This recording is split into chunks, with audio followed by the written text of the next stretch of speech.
अस्सलामुअलैकुम। आज जो नया टॉपिक है वो है मलेरिया।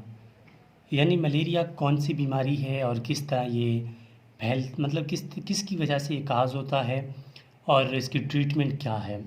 तो इसी के बारे में इसके मतलब मलेरिया के बारे में डिस्कशन करेंगे। सबसे पहले बात तो ये है कि अगर हम बात करें मलेरिया की डेफिनेशन की कि डेफिनेशन इसकी क्या है, यानी किस तरह की बीमारी है।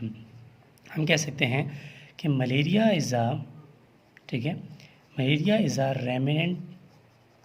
remitted malaria is a remitted fever which is spread by protozoa। ठीक है, malaria is a remitted fever which is spread by protozoa. Protozoa में कौन सा? प्लाज्मोडियम। ठीक है, प्लाज्मोडियम प्लाज्मोडियम की वजह प्रोटोजोआ, प्लाज्मोडियम इसकी जीनस है। प्रोटोजोआ प्लाज्मोडियम विच इफेक्ट्स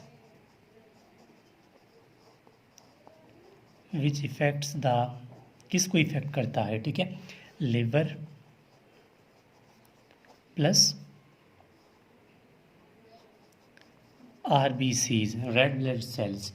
जो ये मलेरिया है ये रेमिटेड फीवर है, मतलब कभी है कभी नहीं है, कभी आता है कभी नहीं आता।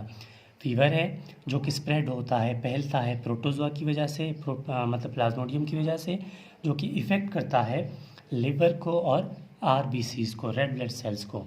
इसके अलावा जो मलेरिया है इसके ये कह सकते हैं कि 4 से 5 इसके टाइप्स हैं। ठीक है, मैं लिख देता हूँ यहाँ पर 5 टाइप्स से मुराद ये है कि मतलब डायरेक्ट मलेरिया के टाइप नहीं होते, ये होते हैं कि मुख्तलिफ प्लाज्मोडियम जो है मुख्तलिफ प्रोटोजोआ की वजह से 5 तरह की मलेरिया हो सकते हैं। ठीक है, बाकी लाइफ साइकिल इनका सेम है, कोई ख़ास फ़र्क नहीं है। जो पहला है उसको बोलते हैं प्लाज्मोडियम फैल्सीपेरम, प्लाज्मोडियम फैल्सीपेरम। दूसरा है उसको बोलते हैं प्लाज्मोडियम ओवेल। तीसरा है उसको बोलते हैं प्लाज्मोडियम, ठीक है, प्लाज्मोडियम मलेरी।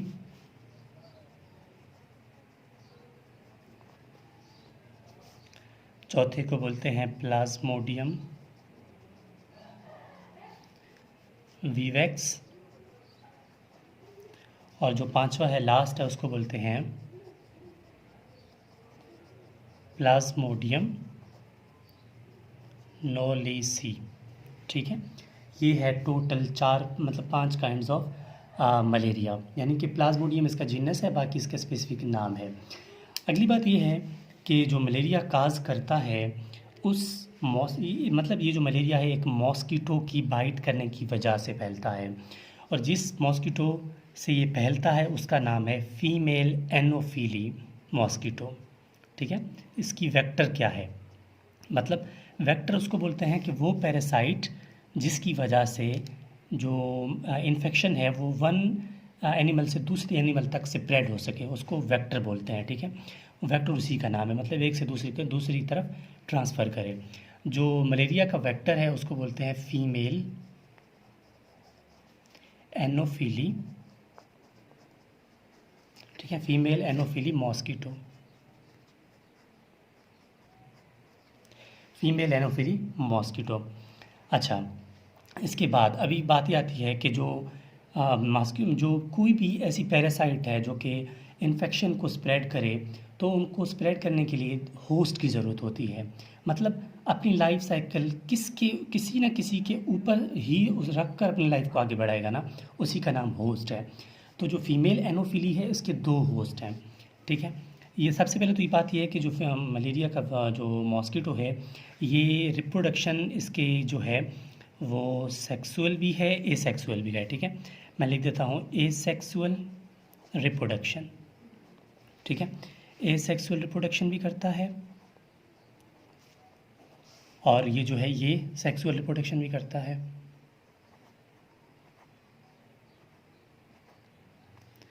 ठीक हो गया। अब जो इसके होस्ट हैं वो दो हैं, एक इंसान है, ह्यूमन है, और दूसरा जो है वो मॉस्किटो है वो इटसेल्फ है। मैं यहाँ लिख देता हूँ एसेक्सुअल रिप्रोडक्शन इसका जो है वो ह्यूमन पे है, ठीक है, ह्यूमन पे इसका एसेक्सुअल है, और मॉस्किटो है वहाँ पर सेक्सुअल है। मॉस्किटो पे भी होता है और इंसान पे भी होता है और मॉस्किटो पे भी होता है। अच्छा, अब जो मॉस्किटो किस तरह मतलब इसकी अपनी लाइफ साइकिल बनाता है वो देखते हैं। अब ये है, मैं यहाँ से मतलब शुरू कर रहा हूँ। पहले मसलन यहाँ पर एक, ठीक है, मॉस्किटो है, ठीक हो गया। ये मॉस्किटो जो है इसके सलाइवा में हमारे पास एक केमिकल है, उसका नाम है स्पोरोजोइट, ठीक है, स्पोरोजोइट। ये स्पोरोजोइट जो है, ठीक है, ये मॉस्किटो है, ये मॉस्किटो के सलाइवा में हमारे पास ये यहाँ पर क्या है, स्पोरोजोइट,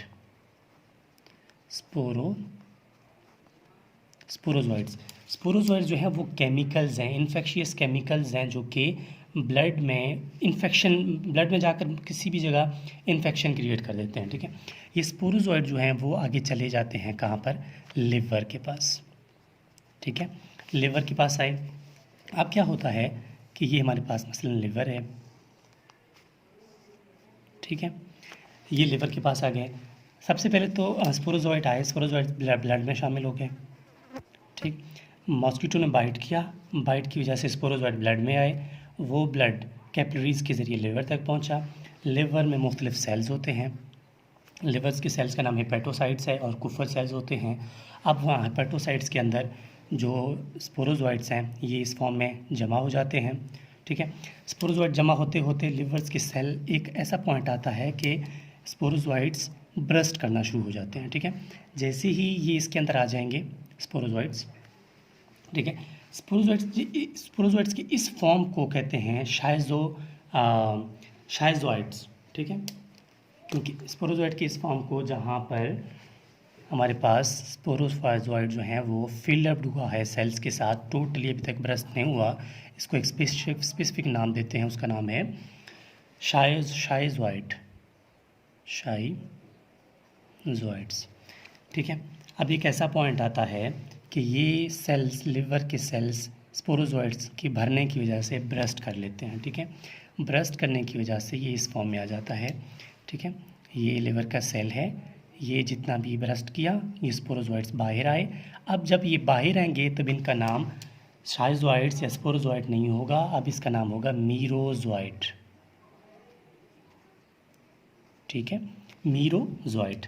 अब ये मीरोजोइड क्या करेंगे, ये मीरोजोइड आगे मूव करेंगे, ये मूव करने के बाद जाके इंटर हो जाएंगे हमारे रेड ब्लड सेल्स के अंदर, ठीक है, ये हमारे RBCs के अंदर जाके मूव करेंगे।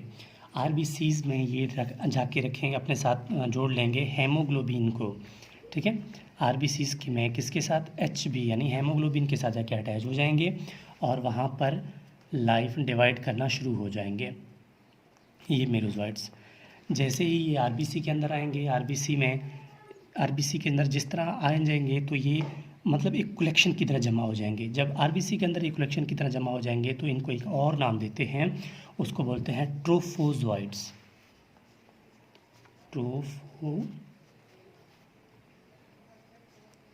ट्रोफोजोइड्स, ठीक है। अब ये ट्रोफोजोइड्स जो हैं वो मतलब RBC से निकलेंगे, ठीक है, रेप्चर्ड हो जाएंगे, RBC जो है वो रेप्चर्ड हो जाएगा। RBC रेप्चर्ड होने के बाद दोबारा यही मीरोजोइड्स बाहर आ जाएंगे, क्या, मीरोजोइड्स जो कि यहाँ पर शाइजोइड्स की फॉर्म में निकले थे, मीरोजोइड्स दोबारा RBC में गए थे, RBC में ब्रस्ट करने के बाद मीरोजोइड्स बाहर दोबारा निकल जाएंगे, ठीक है। ये मीरोजोइड्स इसी तरह दोबारा ये मीरोजोइड जो यहाँ से निकले हैं दोबारा इसी फॉर्म में एक दफ़ा दोबारा RBC के अंदर जाएंगे, RBC में अंदर फिर निकलेंगे, फिर RBC में जाएंगे, फिर निकलेंगे, इस तरह मतलब रिपीट होता जाएगा ये साइकिल। लेकिन एक पॉइंट ऐसा आएगा, ये मीरोजोइड्स जो हैं वो मैच्योर हो जाएंगे। मैच्योर जब हो जाएंगे तब ये मीरोजोइड्स क्या करेंगे, यहाँ दोबारा RBC के अंदर नहीं जाएंगे, क्योंकि आरबीसी में इनका काम नहीं होता ना फिर, क्योंकि मैच्योर हो चुके हैं। दोबारा ये मूव करके बनाएंगे गैमीट्स, ठीक है, ये गैमीट्स बनाएंगे। ये गैमीट्स जो हैं आगे जब एक पेशेंट में आ जाते हैं, ठीक है, ये पेशेंट्स में जिस तरह ये गैमीट्स आ गए तो उसके बाद ये आगे का साइकिल जो है वो मूव करेगा मॉस्किटो के इट्स सेल्फ बॉडी में। मतलब यहाँ तक तो ये सेक्सुअल था, अब सेक्सुअल शुरू हो जाएगा, क्योंकि मॉस्किटो में मैंने बताया था ना, मॉस्किटो में सेक्सुअल रिप्रोडक्शन होता है। तो ये गैमीट्स जो हैं, गैमीट्स की समझ आ रही होगी कि स्पर्म की एक फॉर्म है, ठीक है। ये गैमीट्स क्या करेंगे, ये जब दोबारा कोई इंसेक्ट हमारे बॉडी को बाइट करेगा तो अपने स्लाइवा में इस दफ़ा ये गैमीट्स उठा के ले जाएगा, क्योंकि इसको और कोई चीज़ मिलना ही नहीं है। तो गैमीट्स जब ये उठाएगा, ठीक है, जब दोबारा मिसाल मॉस्किटो ने बाइट किया, गैमीट्स को अपने स्लाइवा में ले गया, ये स्लाइवा, इसके बाद ये गैमीट्स चले गए मॉस्किटो के गट में, ठीक है, मतलब इंटेस्टाइन में, मॉस्किटो के इंटेस्टाइन में गए। अब मॉस्किटो के इंटेस्टाइन के बाद ये आ जाएंगे मॉस्किटो के स्टमक में, ठीक है, ये मॉस्किटो के स्टमक में आ गए।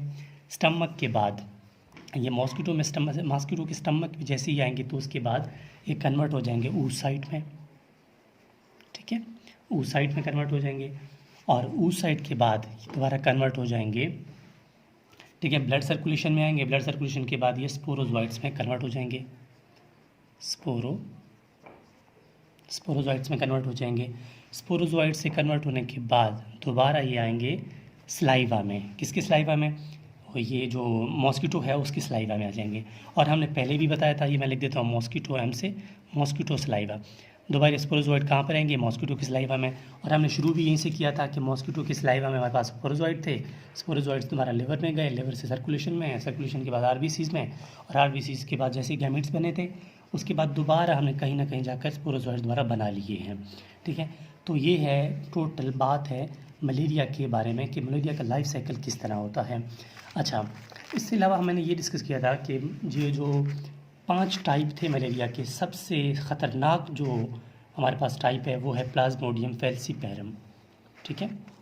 प्लाज्मोडियम फैल्सीपैरम बहुत ही ख़तरनाक काइंड है इसकी। ये रिकवर होने में 4 से बल्कि 9 से 15 डेज़ लगते हैं इसको रिकवर होने में, ठीक है।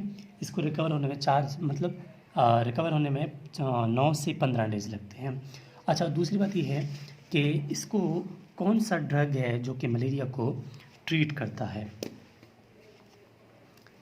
अच्छा, मलेरिया को ट्रीट करने के लिए हमारे पास एक ड्रग है, उसको बोलते हैं हाइड्रोक्सी क्लोरोक्विन। ये हमारे पास ऐसा ड्रग है जो कि प्रिवेंट करता है मलेरिया को, ठीक है। इसके अलावा जो मलेरिया की सिम्टम्स हैं वो रेमिटेंट फीवर होगा, चेस्ट ख़राब हो सकता है, ठीक है, और इरिटेशन हो सकती है, और जो बुखार है वो कभी है कभी नहीं है, इस तरह की बुखार होगी। और मुख्तलिफ़ सिम्टम्स की वजह से मलेरिया की जो मुख्तलिफ़ अलग सिम्टम्स हैं कि दिल ख़राब होना, ठीक है, और इरिटेट होना, उसी की वजह से हम लोग हाइड्रोक्सीक्लोरोक्विन तो देते ही देते हैं, लेकिन बाज़ औक़ात उसी सिम्टम्स की वजह से हम लोग सेफ्ट्राइक्सोन भी देते हैं। सेफ्ट्राइक्सोन ये भी एक एंटीबायोटिक है जो कि मलेरिया के मुख्तलिफ़ अलग जो सिम्टम्स हैं ना, उनकी वजह से हम लोग पेशेंट को सेफ्ट्राइक्सोन एज ए इंजेक्शन की फॉर्म में देते हैं। So this is whole about malaria और इसके मज़ीद इसकी जो टाइप्स हैं। और तो याद रखें कि प्लाज्मोडियम फैल्सीपैरम इंतहाई इंपॉर्टेंट इसलिए है कि ख़तरनाक है। बाकी प्लाज्मोडियम ओवेल है, मलेरिया है, विवैक्स है, न्यूलेसी है, ये भी मुख्तलिफ़ फॉर्म्स हैं, लेकिन सबसे ज़्यादा एक्सेस जो करता है वो प्लाज्मोडियम फैल्सीपैरम करता है। और जो इसकी ट्रीटमेंट है वो हाइड्रोक्सीक्लोरोक्विन भी देते हैं, और बाकी हाइड्रोक्सीक्लोरोक्विन जो है तो इसकी स्पेसिफिक ड्रग है, लेकिन मुख्तलिफ़ सिम्टम्स की वजह से हम पेशेंट को सेफ्ट्राइक्सोन एज एंटीबायोटिक देते हैं। So this is whole about malaria and its treatment.